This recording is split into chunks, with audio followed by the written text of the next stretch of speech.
Some basic concepts of chemistry. Question number 2. Calculate the mass percent of different elements present in sodium sulfate.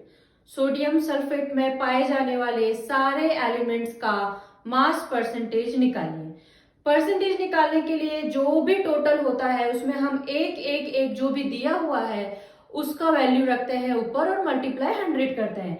यहाँ पे formula लिखा हुआ है मास percent of element. One element का अगर आपको निकालना है तो उस एलिमेंट का मास यहाँ पे रखेंगे, total molar mass of the compound नीचे जाएगा और मल्टीप्लाई 100 बिकॉज परसेंटेज निकालना है।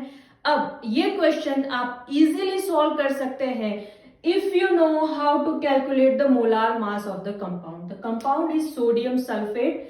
सोडियम सल्फेट का मोलर मास तुमको अगर आता है निकालने के लिए तो ये क्वेश्चन एकदम ही इजी हो जाएगा।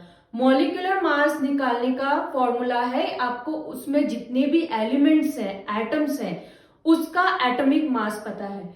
सोडियम का एटॉमिक मास है 23, सल्फर का है 32, ऑक्सीजन का है 16। अगर ये हमको पहले से याद है तो बहुत सारी चीजें, पूरा मोलार कॉन्सेप्ट, आपका मोल कॉन्सेप्ट इजी हो जाएगा। ओके, यहाँ पे molar mass of sodium sulphate calculate किया हुआ है 23 आएगा sodium, but we have 2 sodium so multiply with 2। 32 sulfur, oxygen 16 but multiply with 4 because we have 4 oxygen. The total will be 142. Easy, done. The question is done here. Percentage of sodium 142. Total sodium is 23 but we have 2 sodium 46. Answer. Sulfur 32 divide by 142 total, multiply 100. Answer.